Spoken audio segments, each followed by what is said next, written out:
Assalamualaikum warahmatullahi wabarakatuh.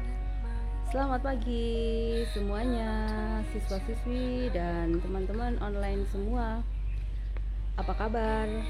Kita ketemu lagi kali ini dengan video materi untuk kelas 8. Ini kelas 2 SMP.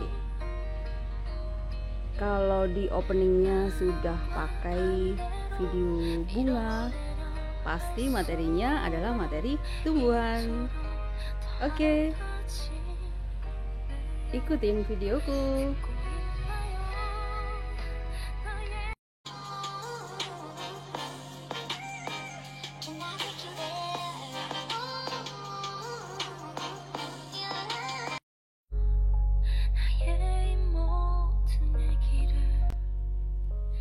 Oke, saya akan mulai untuk menjelaskan tentang materi struktur dan fungsi jaringan tumbuhan.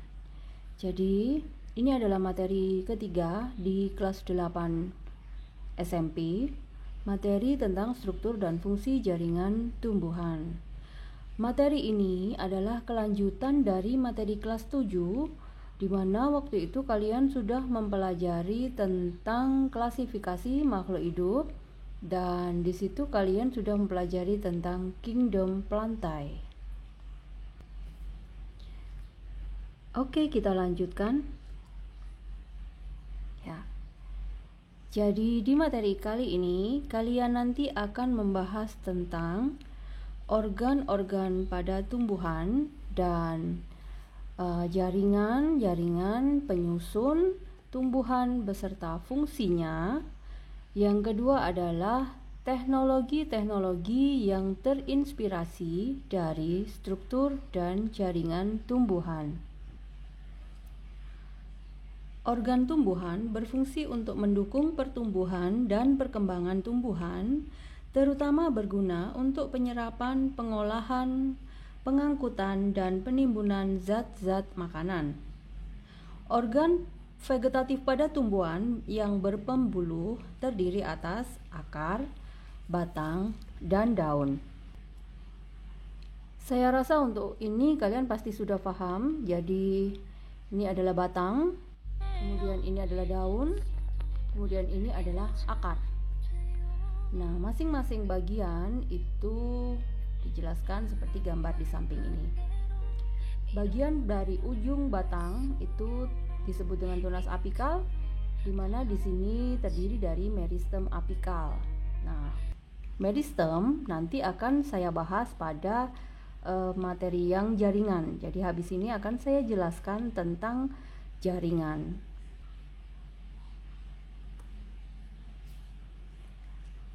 Jaringan adalah sekumpulan dari sel yang memiliki fungsi dan bentuk yang sama yang menyusun sebuah fungsi yang sama dari suatu makhluk hidup tersebut. Pada tumbuhan, jaringan tumbuhan dibagi menjadi dua, yaitu jaringan meristem dan jaringan permanen. Apa itu jaringan meristem? Jaringan meristem adalah jaringan yang ada pada tumbuhan di mana sel-sel aktif membelah dan pada umumnya terdapat pada ujung batang dan ujung akar. Hal ini menyebabkan pertumbuhan secara vertikal. Jadi, jaringan meristem itu adalah jaringan embrional. Penjelasan saya tadi itu menunjukkan pada jaringan meristem primer. Karena berada pada ujung batang dan berada pada ujung akar, menyebabkan memanjangnya batang dan memanjangnya akar, maka jaringan meristem ini disebut dengan jaringan meristem primer. Sementara meristem sekunder berasal dari sel dewasa yang berubah sifatnya menjadi meristematik kembali. Kalau pada tumbuhan dikotil, meristem sekunder itu berada di batang di bagian kambium yang menyebabkan pertumbuhan membesar pada batang. Sehingga kalau kalian melihat batang tumbuhan dikotil itu melebar, membesar, dan berkayu, itu diakibatkan oleh pertumbuhan dari kambium. Sehingga batang pada tumbuhan dikotil itu muncul lingkaran tahunan. Jaringan permanen atau disebut juga dengan jaringan dewasa adalah jaringan yang berasal dari pembelahan sel meristem primer dan sel meristem sekunder yang telah mengalami diferensiasi atau mengalami perubahan bentuk sehingga memiliki fungsi tertentu dan sudah tidak aktif membelah. Di slide ini saya sudah menuliskan jaringan meristem itu terdiri dari apa saja. Jadi ada jaringan promeristem, meristem primer, meristem sekunder, meristem apikal, interkalar, dan lateral. Sementara untuk jaringan permanen terdiri dari jaringan epidermis, jadi yang ada di permukaan, jaringan parenkim atau penyimpan, jaringan penyokong atau penguat, jaringan pengangkut untuk sistem sirkulasi pada tumbuhan, dan jaringan gabus. Jaringan permanen pada tumbuhan ini ada jaringan epidermis yang terdiri dari ini ada stomata, trikomata, duri. Jaringan parenkim ada parenkim penimbun, parenkim pengangkut. Kemudian jaringan penyokong ada kolenkim, sklerenkim. Jaringan pengangkut ini yang paling terkenal ada xilem dan phloem. Dan jaringan gabus ada phylloden dan phloem. Nah, ini adalah contoh-contoh dari jaringan epidermis dan modifikasinya. Jadi, epidermis itu dari fungsi utamanya adalah fungsinya itu untuk menutupi dan sebagai penutup ya, bagian-bagiannya ada di bagian luar gitu. Jaringan epidermis itu ada di bagian luar, bagian atas dan bawah. Derivat dari epidermis atau modifikasi dari epidermis itu terdiri dari stomata atau mulut daun, trikomata, duri, filamen, dan sel kersik.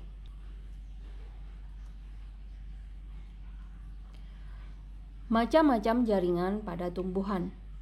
Tadi sudah saya jelaskan macam dari jaringan dan ini adalah contoh dari bentuk jaringan tersebut.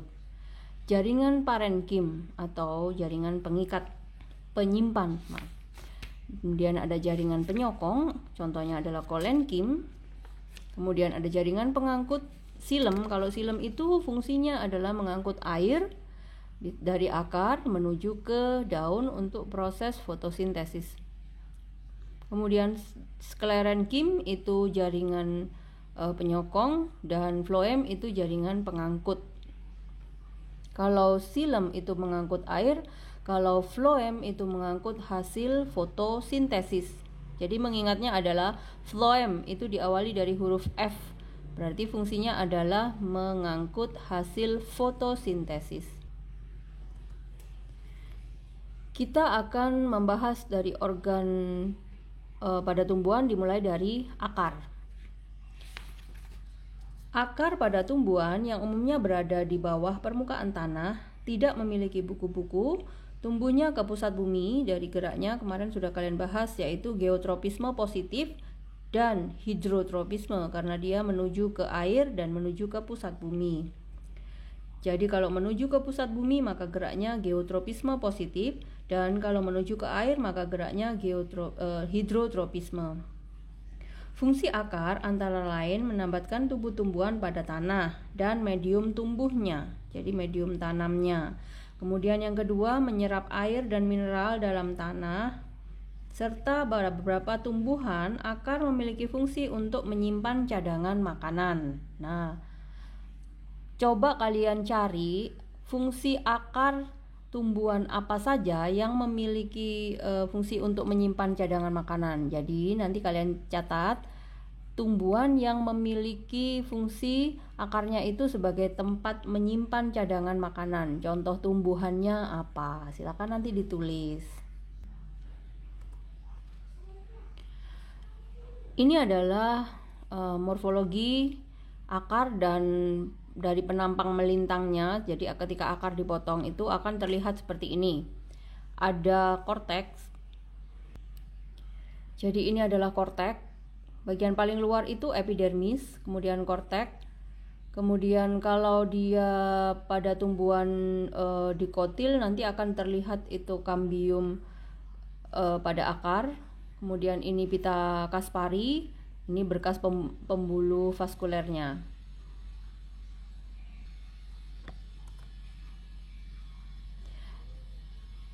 Kemudian ini adalah gambar perbedaan penampang melintang pada akar dikotil dan akar monokotil.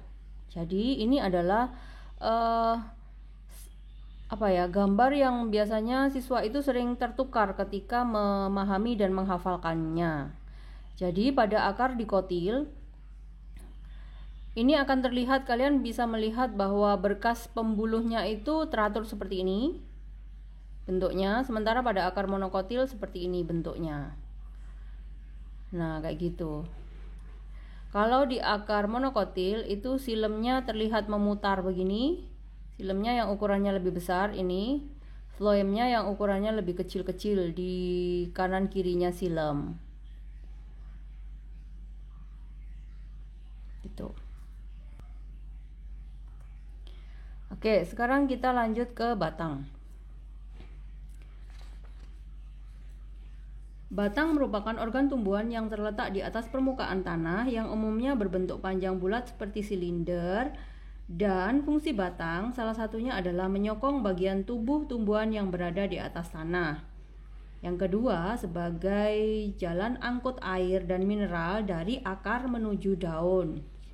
Yang ketiga, sebagai pengangkutan hasil fotosintesis dari bagian daun menuju ke seluruh bagian tumbuhan. Dan pada beberapa jenis tumbuhan tertentu, akar juga memiliki fungsi sebagai tempat menyimpan cadangan makanan. Nah, seperti yang tadi di akar, coba kalian catat juga contoh tumbuhan yang bagian batangnya itu digunakan untuk menyimpan cadangan makanan. Coba kalian cari nama tumbuhannya apa. Nah, untuk ini adalah gambar penampang melintang pada batang. Apa yang membedakan? Yang pertama, pada dikotil itu ada kambium. Jadi kambium yang memiliki fungsi untuk pertumbuhan sekunder pada batang yang menyebabkan batang itu berkayu dan muncul lingkaran tahunan. Kemudian susunan batang dikotil itu lebih teratur. Jadi floemnya ada di bagian luar, kemudian silemnya ada di bagian dalam. Sementara pada batang monokotil itu susunan berkas pengangkutnya tersebar. Nah, seperti ini, dan tidak ada kambiumnya. Makanya tumbuhan monokotil itu batangnya tidak berkayu. Contoh tumbuhan dikotil misalnya mangga. Tumbuhan monokotil contohnya adalah rumput. Yang ketiga, daun.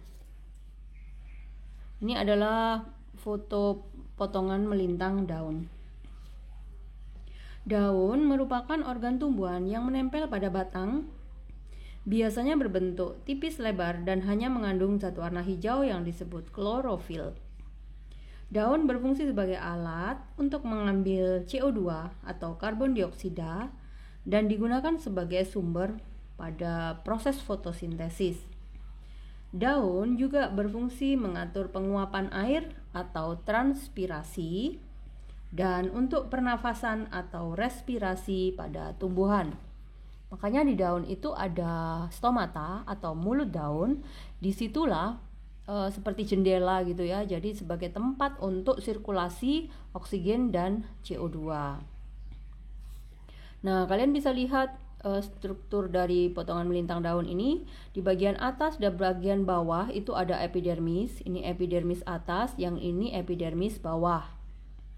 Bentuk dari epidermis itu sel yang susunannya sangat rapat dan teratur, rapi. Jadi dia satu sel pipih yang tersusun rapat dan rapi, tidak menyisakan ruangan antar sel.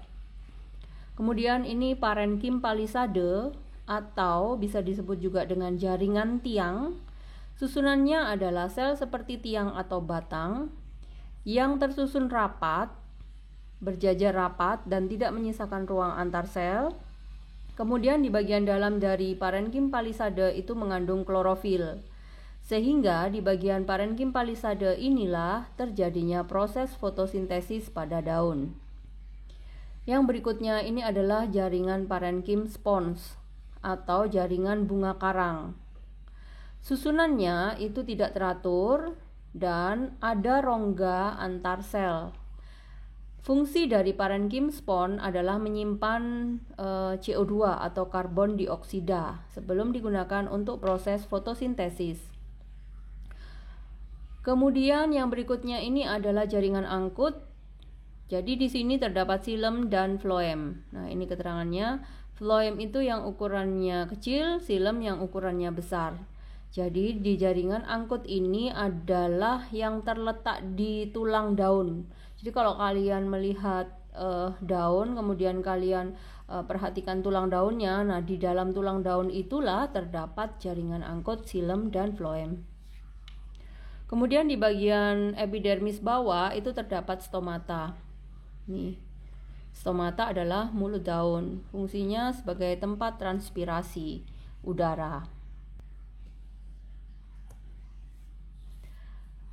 Oke, demikian tadi materi utama dari struktur dan fungsi jaringan tumbuhan sudah saya sampaikan. Kalian bisa pelajari kembali. Oke, demikian tadi materi tentang struktur dan fungsi tumbuhan sudah saya sampaikan semuanya. Jadi silahkan dipelajari kembali materi-materi tersebut dan jangan lupa sering-sering baca materinya dan kerjakan latihan-latihan soal. Kita ketemu lagi dengan materi-materi IPA selanjutnya. Terima kasih sudah menonton tayangan saya. Jangan lupa subscribe, like, dan komen. Kalau video ini kalian rasa bermanfaat buat kalian, jangan lupa share ke teman-teman kalian. Terima kasih. Wassalamualaikum warahmatullahi wabarakatuh. Selamat pagi.